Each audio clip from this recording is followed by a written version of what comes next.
صباح الفل عليكم. النهارده بقى يا جماعه هنتكلم على سمكه الشعور.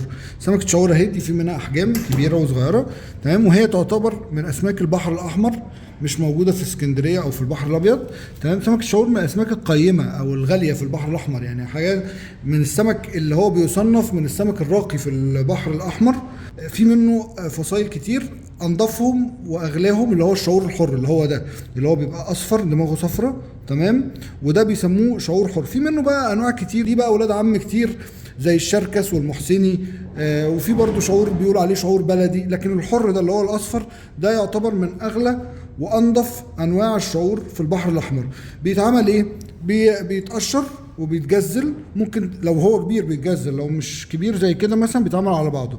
اشهر حاجه ليه انه بيتقلي، تمام، وممكن يتجزل ويتعمل زيت وليمون، وممكن يتعمل سنجاري، بس هو اشهر حاجه ليه ان هو بيتقلي. والشوربه بتاعته تحفه. في ناس بتاخد اللحم فيليه تقليه، وتاخد العظم السلسله والراس تعملهم شوربه. شوربته من اشهر انواع شورب السمك، هي شوربه الشعور، بتبقى تحفه.